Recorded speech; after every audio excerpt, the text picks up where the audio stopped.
quais as festas que hoje a gente comemora que tem embasamento bíblico, que é reconhecido por a Páscoa, o Natal, como é visto perante né, a história bíblica, como você enxerga a questão do Halloween, do Carnaval? A própria Páscoa hoje, né? Com coelho e tudo mais. Isso. Então vamos por etapas. Em primeiro lugar, existe uma certa cultura teológica popular que a cruz inaugurou o tempo da graça. Então, se eu colocasse mais ou menos aqui a Bíblia como se fosse a cruz, da cruz para frente é Novo Testamento, é a graça. Da cruz para trás é a lei. Sim. E muitas pessoas até, como a gente começou a conversa lá atrás, falam assim, eu não preciso de lei, porque agora eu vivo no tempo da graça, Deus é amor, né? Vivo no tempo da graça. Eu discordo disso por algumas razões. Em primeiro lugar, como Moisés foi salvo? Se você falar que Moisés foi salvo pela lei... Pela fé, ele foi. Exatamente, porque lá você foi em Hebreus capítulo 11, a galeria dos heróis da fé, e todos foram salvos pela fé. Sim. Então Moisés não foi salvo pela lei. Porque se Moisés fosse salvo pela lei, a lei poderia salvar, não precisava Jesus vir morrer na cruz do Calvário. Sim. O fato da lei não poder salvar ordenou que Cristo viesse. Então Moisés, Abraão, Isaac, Jacó, Daniel, os companheiros de Daniel, Elias, nenhum dos grandes santos e mulheres também santas do Antigo Testamento, eu poderia falar de Ruth, Noemi, Esther e outras mais, nenhum desses foi salvo pela lei. Eles foram salvos pela graça mediante a fé. Então já começa a ter um problema aqui. Se os do Antigo Testamento foram salvos pela graça mediante a fé e os do Novo Testamento são igualmente salvos pela graça mediante a fé, onde está esse negócio de tempo da lei e tempo da graça? Segunda pergunta, se os que viveram na dispensação do Antigo Testamento foram salvos pela graça mediante a fé, por que aqui Deus pediu para guardarem os mandamentos e aqui Deus isenta de guardar os 10 mandamentos? Não faz sentido isso, parece que Deus mudou de opinião gratuitamente. Sim. Outra coisa que a gente tem que tomar o cuidado. Às vezes, para justificar essa era da graça, nós temos a tendência a pejorar as leis do Antigo Testamento, a lei de sacrifício. Lemos os textos de Paulo numa conotação que eu acho que Paulo não quis dar, quando fala dos cordeiros e tudo mais, fala o seguinte, aquela lei era má, aquela lei... Gente, a lei de Moisés, você está sendo da lei de Moisés, aquela lei dos cordeiros e de tudo mais, foi Deus que deu, não foi de autoria de Moisés. Então o que eu tenho que separar é o seguinte, existe a lei moral de Deus, os 10 mandamentos, e a lei cerimonial igualmente de Deus. Os 10 mandamentos mostram o meu pecado, mas a lei cerimonial mostra a solução para o meu pecado, que ela mostra o cordeiro morto. Então a única diferença, e eu estou entrando no tema das festas, do cristão que vive pós-cruz e do servo de Deus que vivia antes da cruz é a seguinte, os hebreus sacrificavam cordeiros no santuário como uma cerimônia para significar o Messias que haveria de vir. Sim. E nós, com a Santa Ceia, com o batismo, nós participamos de uma cerimônia para representar o Messias que veio e voltará. Sim. Então, ou seja, eu participo da Santa Ceia, que é uma cerimônia, uma lei cerimonial. Santa Ceia é uma lei cerimonial. Eu participo da Santa Ceia, dessa lei cerimonial, com o mesmo espírito que Abraão fazia um sacrifício de um cordeiro. A única diferença é o vértice. Abraão matava o cordeiro para mostrar a Isaac o Messias que haveria de vir. Eu tomo a Santa Ceia para mostrar às pessoas o Messias que já veio e voltará. Por isso que ele falou, participem desse... Toda vez que comerdes do pão, beberdes do cálice, anunciai a volta do Senhor, até que a morte do Senhor, até que ele venha. Só isto. Então é apenas uma questão de vértice. A partir disto, por isso que nós hoje não sacrificamos mais cordeiros e não temos aquelas festas judaicas que foram dadas no Antigo Testamento. Nós temos outras cerimônias, o batismo, a Santa Ceia, tá certo? Agora vamos colocar no calendário. Que festas nós poderíamos participar ou não? Vamos pensar na Páscoa. Sim. Embora a Páscoa, pelo menos aqui no hemisfério ocidental, ela não é na mesma data da Páscoa judaica, que a Páscoa judaica é no dia 14 para 15 de Abib ou Nissan, que seria mais ou menos março ou abril, cada ano cairia no jeito. A nossa Páscoa acaba ficando no segundo domingo do equinócio primaveril do hemisfério norte, que cai sempre todo domingo, todo domingo.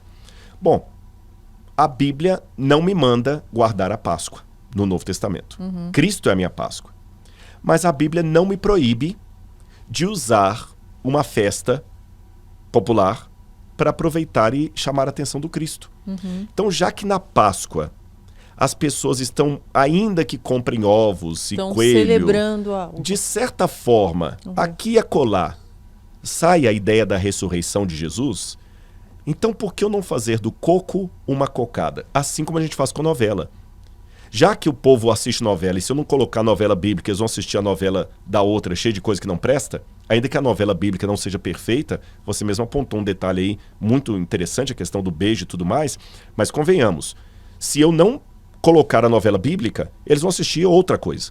Então, vamos pelo menos com a novela bíblica ali, para poder atrair eles para a Bíblia, vamos aproveitar, como os valdenses, que chegavam assim e sabiam que era proibido de pregar a Bíblia, eles chegavam para as pessoas e falavam o seguinte: olha, eu sou comerciante. Você é comerciante? É. Eu tenho uma pérola de grande valor para mostrar. O senhor quer ver? Quero, vou trazer à noite. À noite ele trazia a Bíblia. Entendeu? Aproveitava. Sim. Aproveitava. Então, já que na Páscoa as pessoas estão falando pelo menos um pouquinho da ressurreição, Sim. vou apontar, olha, vocês estão falando de coelho, de ovo, vou falar qual que é o verdadeiro sentido da Páscoa. Vou contar para vocês como é que a Páscoa começou. O povo de Israel saiu assim, e o mesmo Deus que os livrou do Egito nos livra do pecado, porque Cristo é a nossa Páscoa. Jesus morreu numa festa de Páscoa. E o que significa a morte de Jesus? Então aproveito que a população está pelo menos um pouco voltada para isso e prego o evangelho. A mesma coisa o Natal. Mas daí eu não poderia ter coelho, eu poderia... Seria o melhor não ter coelho nem nada, por quê? Porque aí eu estou substituindo Jesus por daí uma coisa fica pagã. meio... Aí eu estou misturando alhos com bugalhos. A mesma coisa o Natal. Da onde surgiu esse negócio de coelho também na Páscoa? Coelho, ovo, há gente? várias hipóteses, mas o certo é que vem de uma tradição pagã oriental que se perdeu, que é alguma religação do coelho com a fertilidade, com os cultos da fertilidade. O Natal já é mais fácil da gente pegar a origem dele. O Natal, 25 de dezembro, é o dia do aniversário de Tamuz. Então é o solstício de inverno. Agora, alguém pode me fazer uma pergunta do outro lado. Mas peraí, Rodrigo. Peraí. Você acabou de falar de guarda do sábado. Agora Eu já estou preocupada com a Páscoa. É, Como a eu vou fazer Páscoa com meu e filho, com o coelhinho? E olha que ele é novo, hein? Imagina se ele tivesse 10 anos vivendo com o coelho lá. Talvez, assim, o que eu vou falar né? aqui não é receita de bolo. Tá certo? Não é Dá doutrina. uma sugestão. Vou dar uma você sugestão. Você ainda não é pai, né? Não sou pai. Pensa, mas tem se sobrinhos. Você tivesse, como você faria? Uma sugestão que eu poderia dar. Vou dar N sugestões. Algumas até paradoxais em relação às outras. Uma delas, por exemplo. Filhinho, tá vendo esse ovinho de chocolate que eu tô te dando? Às vezes, para evitar problema na escola, que ele vai ganhar da professora e tudo mais, uma hipótese, pode dizer assim: filho, tá vendo o ovinho de Páscoa que você tá ganhando? Você vai comer o chocolate aqui. Eu vou comer com você. Mas eu posso te contar uma coisa? O quê? Sabia que isso aqui não tem nada a ver com Jesus? Não. Isso aqui é apenas um chocolate que eu tô te dando porque todo mundo tá ganhando ovo de Páscoa. Mas esse ovo não é de Páscoa. Não é não. Vamos comer o ovo junto que eu vou te contar a verdadeira história da Páscoa.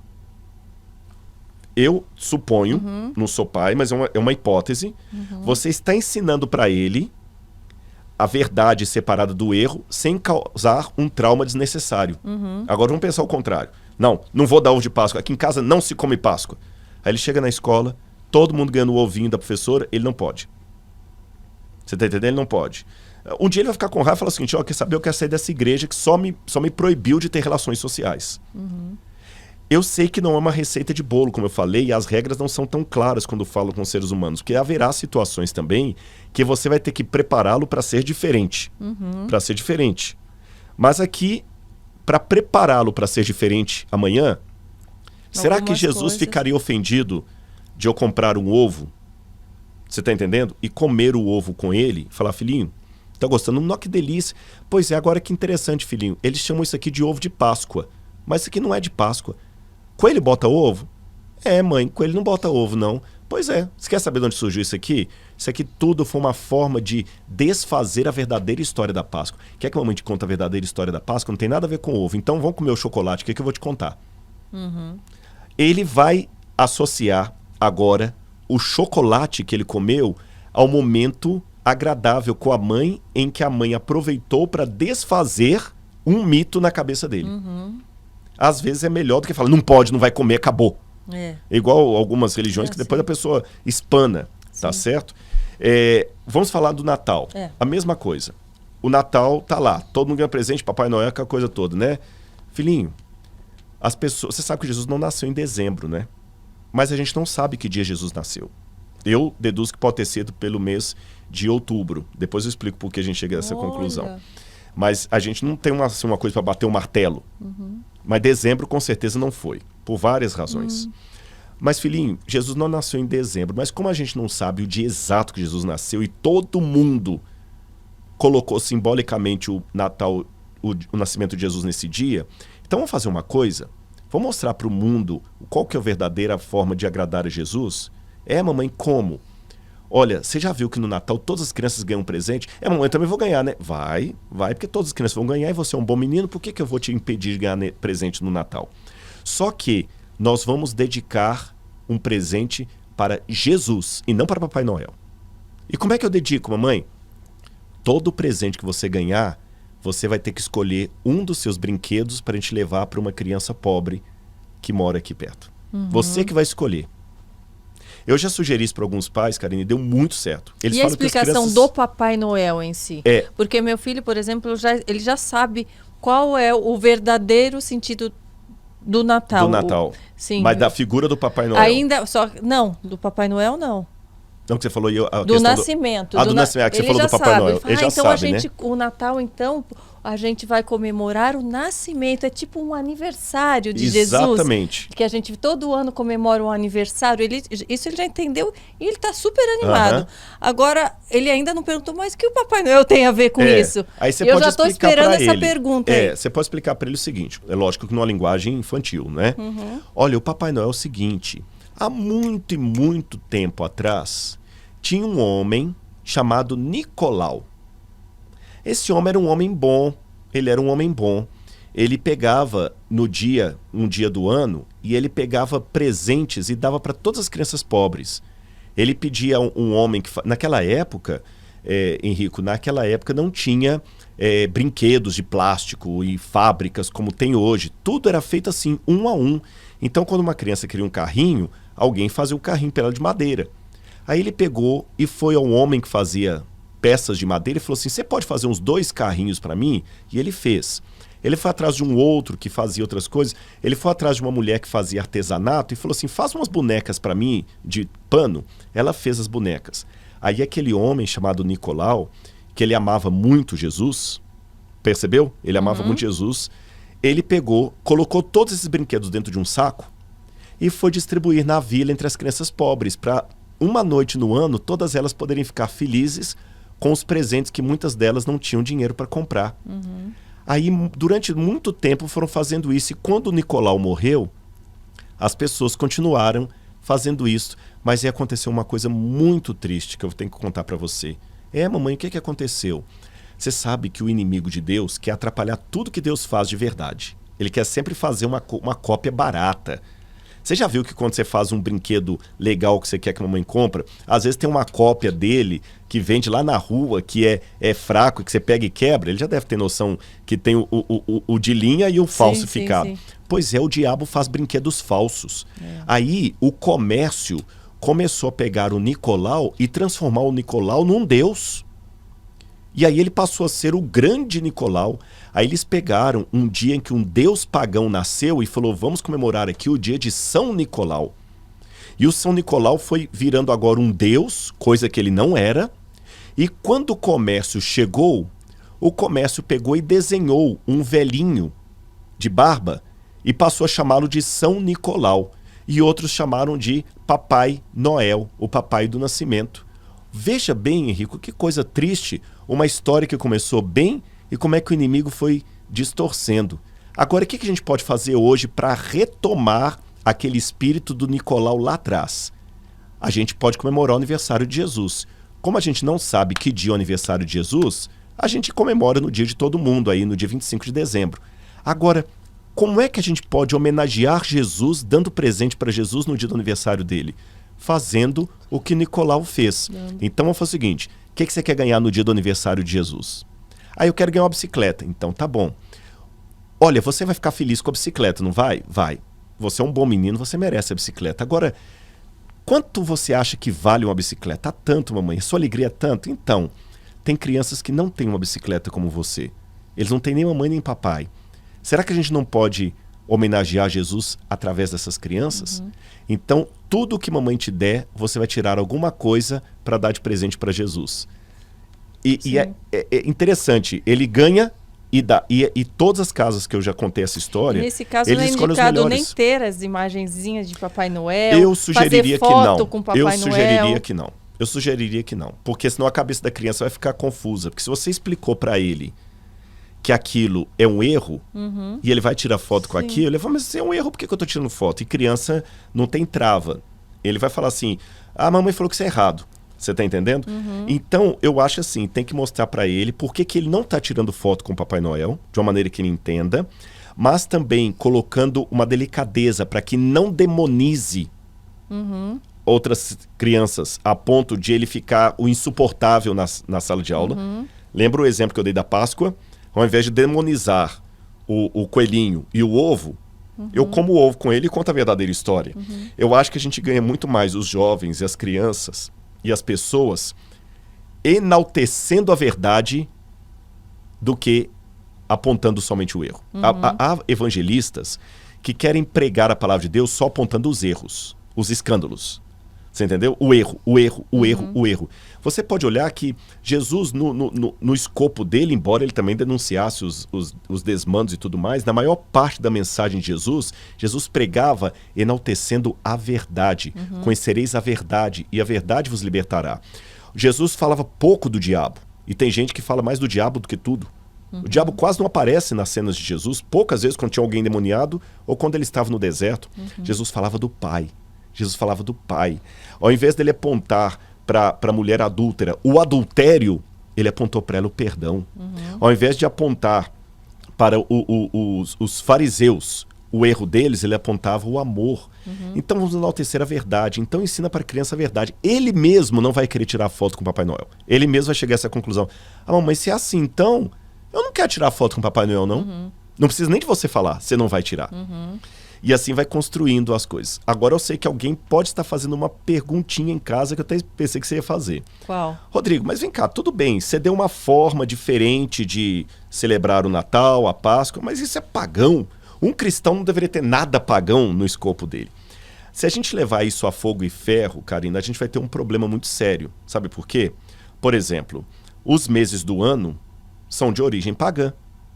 Março é em homenagem a Marte, o deus da guerra. Tanto é que você fala corte marcial. Março é o nome de um deus pagão. Julho é um nome também de um deus pagão. Quando Júlio César foi divinizado, colocaram o nome de Júlio. E Augusto também é a divinização do imperador Augusto César.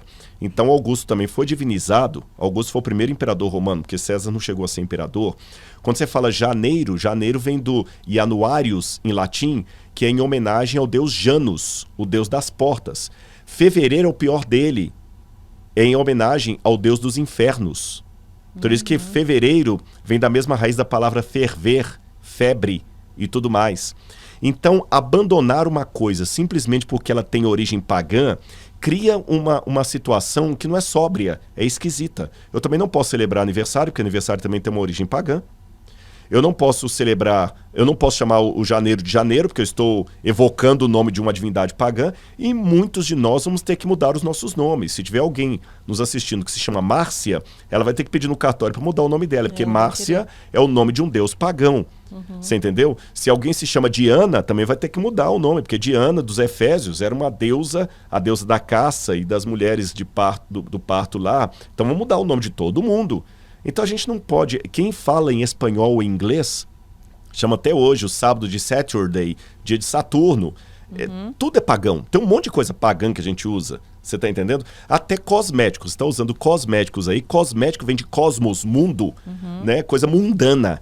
Então, quer dizer, eu acho que a gente tem que tomar cuidado. Jesus pediu para eu ser diferente, não para eu ser esquisito.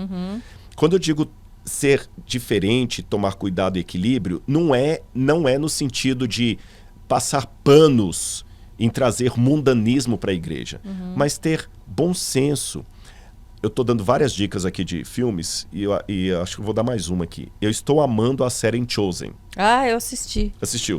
Mesmo que tenha muito erro anacrônico no Chosen. Já vou falar com o pessoal. Como arqueólogo, o Chosen está reprovado em vários pontos. Por exemplo, eles colocam um monte de vela de parafina lá, que não existia vela de parafina no tempo de Jesus. Tem um monte de vela de parafina lá.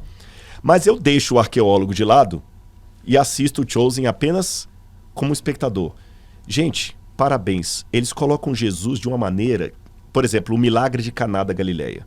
A gente imagina Jesus multiplicando o vinho ali, Jesus sentado, austero, sem sorrir, fechado, e Maria cochichando alguma coisa ali. É assim que a gente imagina, um Jesus muito robótico. Ali não. Eles mostraram Jesus dançando com o pessoal. Daqui a pouquinho, lá na cidade samaritana, Jesus some. Quando vai ver, ele está debaixo de uma carruagem lá, ajudando o sujeito lá. Jesus era carpinteiro. Então, o Jesus que eu amo pela Bíblia, que eu conheço, ele se sociabilizava com as pessoas. Ele contava histórias de humor. Não é que Jesus era um stand-up. Não é que Jesus era um stand-up, mas você é mãe. Para atrair crianças, você tem que ter um rosto, um semblante que atrai crianças. Naquela época, criança não tinha a liberdade que tem hoje. As criancinhas vinham Jesus. Então Jesus... Porque hoje é fácil. Você colocou... Você pode ser o Bozo. Você sabe que houve vários Bozos, né? E um dos Bozos aí eu conheci pessoalmente, porque o meu primeiro programa foi num canal de TV. E a gente fazia apresentação vestido de patinho para gravar música da... Nem sei se já é RCA Victor. E a gente gravava e eu apresentei com o Bozo, em teatro e um monte de coisa.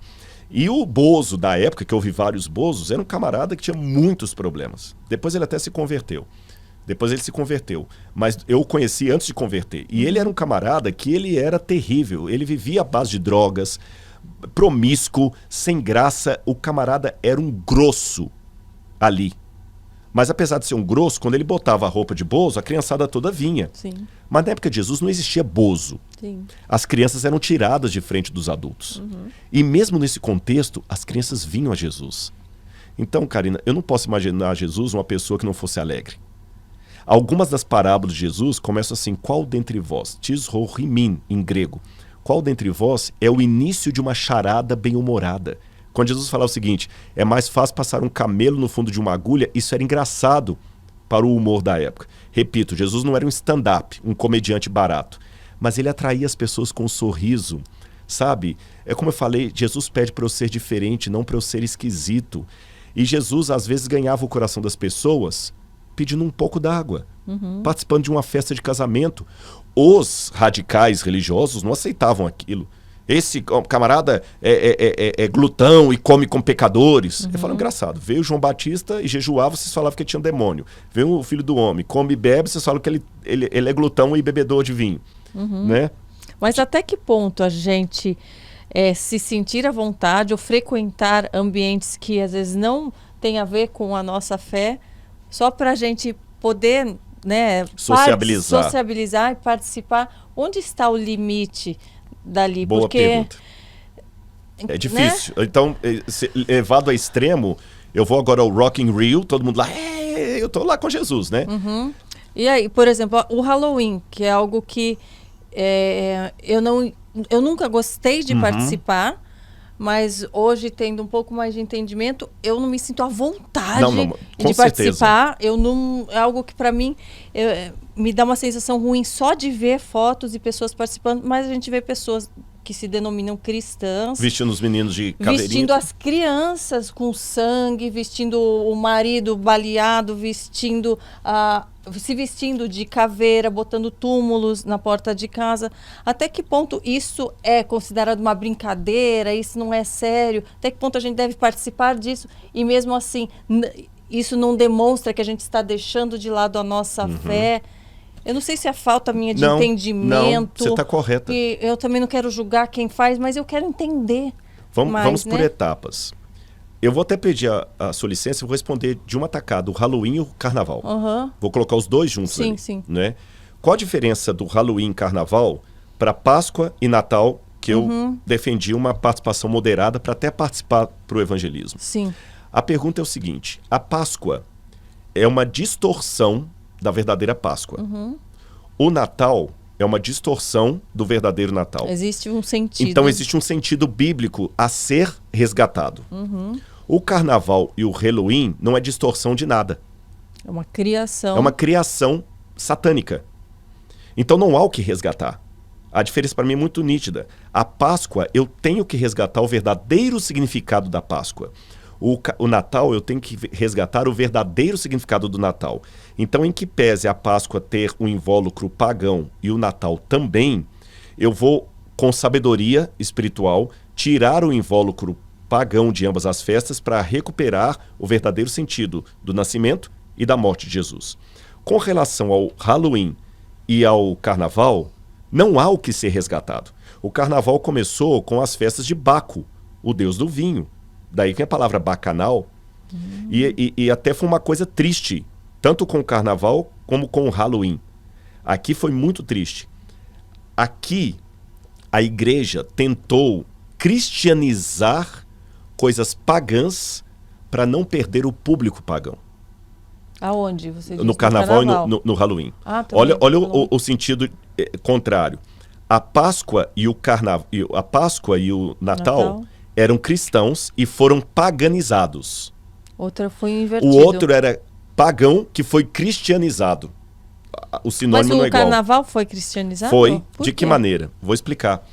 Lembra que eu falei que a Roma cristianizada cuidaria em mudar os tempos e a lei? Sim, sim. Você já notou que o Carnaval, cada época do ano, cai numa data diferente? Você já se perguntou o porquê? Não. É porque o Carnaval, pasmem, faz parte do calendário eclesiástico da igreja. Ele é atrelado à Semana Santa. O que tem a ver uma coisa com a outra? Na época que a igreja tomou o poder, e aí realmente é uma coisa que a gente tem que tomar muito cuidado. Até o que eu falo, eu sempre piso em ovos. A sua pergunta ela é mais profunda do que uma resposta simples possa dar. Até que ponto eu posso ir sem negar a minha fé, a minha identidade? Porque, por um lado, não posso ser esquisito, separado do mundo. Por outro lado, não posso me mundanizar. A gente tem que ter uma ajuda espiritual para saber o divisor d'águas. Para você não se vender em prol da popularidade, ou dos likes, ou dos views. Então, vamos lá. A igreja tinha muitos pagãos que assustaram, que agora o mundo virou cristão, não por conversão, mas por um decreto imperial. As religiões pagãs continuaram existindo, mas elas ganharam cada vez menos espaço público. Imagine só, você estava seguindo uma religião pagã. Você estava na Basílica, que nessa época a Basílica era apenas um templo pagão. Constantino agora se converteu, se tornou cristão, e ele obriga que a igreja, que a Basílica que você frequenta se torne agora uma igreja cristã. E Basílica agora tem todo sentido. É uma igreja cristã grandona. Ou você aceita isso, você vai perder pontos com o imperador. Como muitos se vendiam, muitos se tornavam cristãos, assim, não por convenção, perdão, não por conversão, mas por conveniência. Existe uma diferença entre vir a Cristo por conversão ou por conveniência. Muitos vieram, mas vieram trazendo essas práticas. E aí o diabo ganhou um ponto em relação ao povo de Deus. Por isso que quando eu falo dessas mudanças aqui, eu não estou atacando a igreja A ou B, irmãos. Esse crime da junção do cristianismo com Roma é um crime do meu povo, do povo cristão. Eu tenho que chorar por isto. Eu não posso agora, de dentro da minha igreja, começar a atacar outras igrejas, porque quando um pastor rouba o dízimo, quando uma igreja, a igreja católica sanciona um paganismo, ao invés de ficar apontando o dedo, eu tenho que chorar, porque é o cristianismo. É o argumento que muito ateu está tendo do outro lado para falar que cristianismo não presta. Daniel, no capítulo 9, que você pode ler em casa, ele não ficou apontando os pecados de Israel, ele se identificou com o Israel pecador. Daniel era um homem santo. E ele falou, Senhor, nós temos pecado. Então eu peço a Deus perdão pelos pecados do cristianismo, que eu faço parte desse cristianismo, sabe? E infelizmente, com dor no meu coração, com dor no coração de Cristo, porque o cristianismo é a igreja, é a esposa do Cordeiro, segundo o Apocalipse, o cristianismo juntou. Então o cristianismo começou a se vender e começou a pagar um preço. Já que os pagãos estão vindo, as festas dão muito dinheiro. E o dinheiro virava quermesse e dinheiro para as igrejas. Não vamos parar com isso. Vamos cristianizar a festa pagã. Então vamos fazer o seguinte. No carnaval, tanto é que há várias teorias dos etimólogos a respeito da origem da palavra carnaval. Uma delas, não a única, diz que carnaval vem de carnavale, o que vale é a carne, carnavalis em latim. Outros dão outras etimologias, mas o que vale é soltar realmente tudo que você quer. Então a igreja colocou o seguinte, não, você pode pecar à vontade no carnaval. Só que é o seguinte, acabou o carnaval, aí vem o sábado, interessante, tem até o sábado de aleluia, porque em homenagem a Saturno, tem uma história da mitologia greco-romana aí. Aí 40 dias depois do carnaval, você vai ter a Semana Santa. E durante esses 40 dias depois do carnaval, você vai ter que se penitenciar pelo que você fez no pelo carnaval. Que você fez no carnaval. Ai. E para você obter o perdão, você tem que ter uma indulgência dada pela igreja. Uma indulgência, assim, é uma forma de domínio da religião sobre as mentes, que lá na época do século XVI se tornou uma coisa vendida mesmo. A ponto que as pessoas podiam comprar indulgência, perdão, de um pecado que ele nem cometeu. Olha, é o seguinte, eu tô tentando não encher a cara de cachaça, mas eu sei que eu vou encher, então me vende já por antecipação uma aqui, pra cachaça que eu vou beber lá. Me vende um perdão por antecipação da menina que eu vou pegar ali na frente. É aquela questão do perdão, né? Já que Deus perdoa sempre, então eu peco de manhã, peço perdão à tarde. Peco de noite, peço perdão no outro dia. E com isso a igreja manipulava. Aí depois do carnaval tinha a quaresma, representando os 40 dias que Jesus passou no deserto.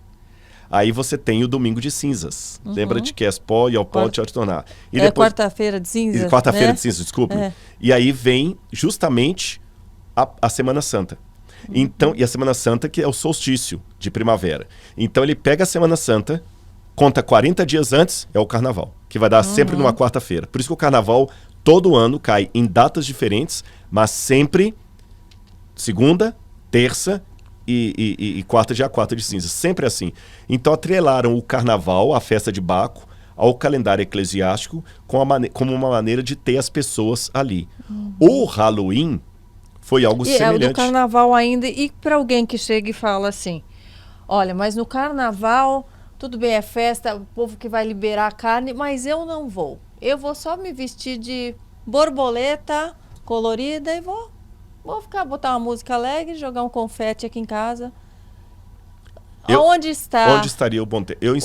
Eu diria para essa pessoa assim, você consegue fazer um show de humor num funeral? Então.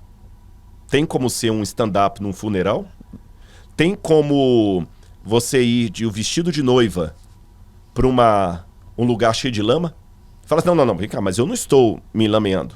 Aqui é um lugar, sabe aqueles... até em São Paulo fizeram uma vez aqueles circuitos qual é o motivo que essa festa está havendo por um motivo. Exatamente. E outra, essa questão... Você está compactuando com aquilo. Exatamente, você está endossando. Então, tem acho que é Survival, eu esqueci o nome que dá. É um programa aqui em São Paulo que o pessoal sai, coloca na lama, mergulha, sobe, de esporte radical. Eles fazem uma coisa, o pessoal sai todo sujo. Imagina você com vestido de noiva. Eu fiz esse negócio já. Eu esqueci o nome. Você já fez? Você faz umas coisas radicais vontade. Assim? Não, queria mais. Não sou mais parado nesse sentido. Eu fazia. Eu parei e agora falei, chega. Mas você imagina, só para comparar a questão de eu tô no carnaval vestido de borboleta, né? Tá. Você está ali nesse... Não eu, gente. Alguém. Eu vestido de borboleta, esse é um negócio muito esquisito. Eu de borboleta. E eu de Pierrot, para ficar mais tranquilo. Aí o que acontece? Imagina você com seu vestido de noiva, nesse radical. É óbvio, ululante, que você vai sair com seu vestido sujo de lama. Não, gente, mas eu não vou participar, não, só vou ficar lá de vestido. Vai sair com vestido, um rally. Não, só vou ver os carros passando, eu tô com meu vestido de noiva branquinho. Vai sujar. Então esse é o primeiro ponto. Vou só assistir na televisão o desfile. Exatamente. O Rebolation. Né? Segundo, vamos falar sério. Jesus no Pai Nosso falou o seguinte, não nos deixeis cair em tentação. Essa frase, essa tradução em português, ela não está muito precisa, Karina. No original grego do Novo Testamento, a expressão não nos deixeis cair em tentação está literalmente assim. Porque lendo em português, pode dar duas conotações. Não nos deixeis cair em tentação. Quando eu estiver sendo tentado, que eu não caia. Não nos deixeis cair em tentação. Mas não é assim que está no grego. No grego está assim, Não permita que eu vá para a tentação. É como diz em inglês, para ser tentado. É como se diz em inglês, and lead us not into temptation. Não me meta dentro da tentação. Ou em espanhol, não nos metas em la tentación.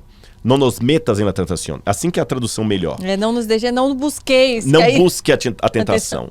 Então, veja bem, eu acho que a minha fidelidade com relação a Laura não está em eu assistir um filme pornô e resistir uma garota de corpo escultural que vai me fazer uma cantada logo depois do filme para ir com ela para a cama. Não é assim que eu vou provar a minha fidelidade com a Laura. Eu vou provar minha fidelidade com a Laura nem me colocando numa situação que eu possa ser tentado. Sim. Que é aí que o diabo toma. Você tá entendendo? É nem me colocando em situação dessa. Agora, é o seguinte, quando você tá ali vendo aquelas coisas, primeiro, você não tá pregando coisa nenhuma. É bem diferente da situação da Páscoa. Segundo, que imagem você está dando para as crianças, para os jovens?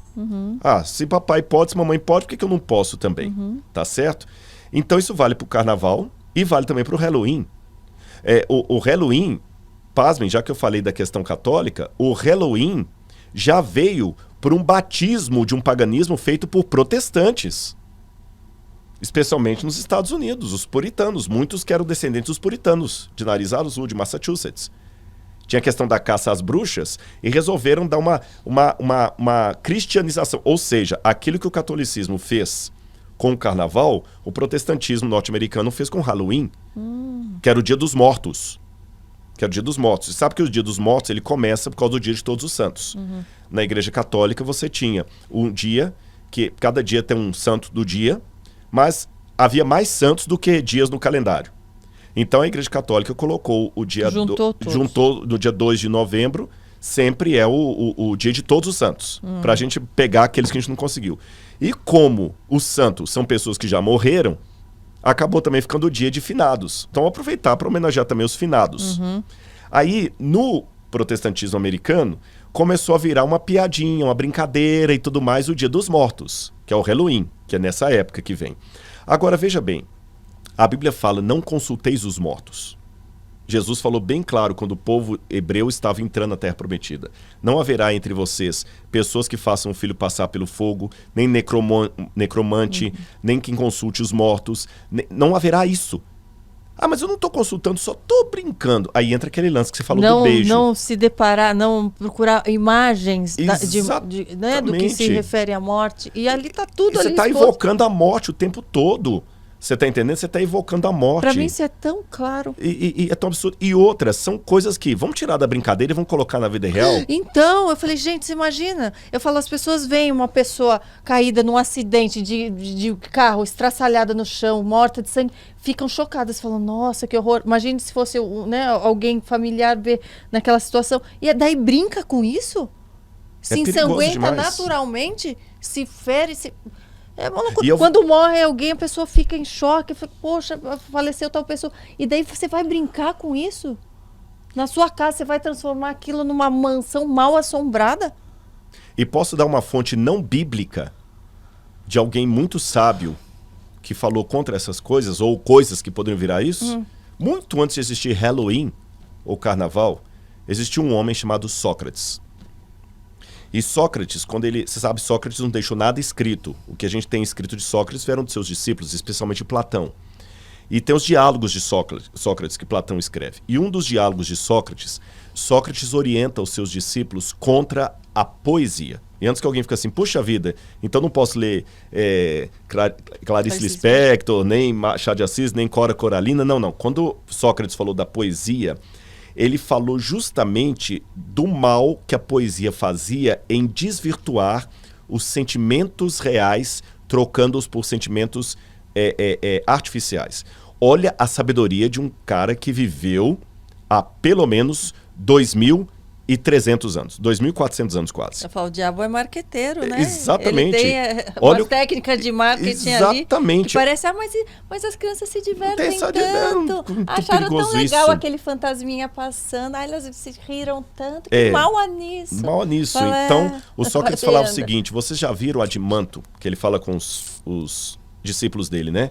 Que a gente, quando vai ouvir um poeta declamando um elogio a Homero, quando ele bate no peito e solta um grito, você já viu como a gente chora, como a gente emociona, como a gente ri, bate palma para aquela cena. E quando você sai daquela cena e vê alguém chorando perto, a gente que chorou no teatro, diante da cena comovente, ali fica completamente frio. Sócrates já alertava isso lá atrás.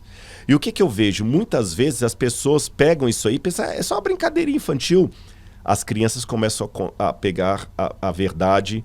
Olha, isso que eu estou falando não é coisa da minha cabeça não, porque eu não sou pai e eu não tenho moral para falar do ponto de vista de criação. Se for falar de filho, eu que tenho que fazer pergunta para você, porque você é mãe. Mas eu sou um professor, eu sou um educador e eu leio muito o que os educadores falam de criação. Não é coincidência o número cada vez mais elevado de feminicídios e de jovens praticando loucuras as mais diferentes. Há poucos dias atrás, aconteceu, em algum lugar do Brasil, que não vou falar onde, um menino que matou os 2 irmãozinhos. Um de 3 anos, o outro parece que tinha 1 aninho de idade. A mãe saiu para o supermercado, deixou ele cuidando dos 2, ele matou os 2. Matou por quê? Porque eram filhos do padrasto. E o padrasto largou a mãe dele e falou, para vingar do meu padrasto, eu matei os 2 irmãos dele para livrar a minha mãe do sofrimento. E quando a polícia pegou a mãe dele, meu filho, tem essa cena. Você matou os seus irmãos e matei, ela dá um grito assim. E ele não demonstrou nada de arrependimento. Essas cenas estão tornando cada vez maiores. Por que tem um monte de rapaz aí matando mulher? Não é porque agora está mais à clara e antigamente era mais escondido. Existem estudos que mostram que o problema do feminicídio não é só uma questão que agora nós estamos sabendo e antigamente nós não sabíamos. Estão aumentando os casos de feminicídio. E por que estão aumentando? Por causa de uma criação de crianças que estão sendo criadas sem cercas, sem nãos, sem regras, com muita violência na cabeça. Ora, ele cresce assistindo Velozes e Furiosos. Quando ele pega o carro do pai e faz a mesma loucura no condomínio e mata uma pessoa, você acha que ele se inspirou em quem? Você tá entendendo? Ele tá amando aqueles joguinhos lá de computador. Eu fui numa casa de violência. De um casal, que a criança tinha 7 anos ou 6, uma caixa desse tamanho só de armas de brinquedo, mas uma caixa imensa. Depois ele vai fazer... E essa criança tem a caixa... E o pai achando o máximo. Achando o máximo e geralmente, sem querer julgar, porque são raros os casos que não são como eu vou descrever, é uma criança que não aprendeu a ouvir um não. Porque é mais fácil, Karina. Vamos supor, o menino tá lá enchendo a paciência, você dá o celular e ele cala. Eu não tô... Porque dialogar com uma criança e explicar a frustração para ela dá muito trabalho.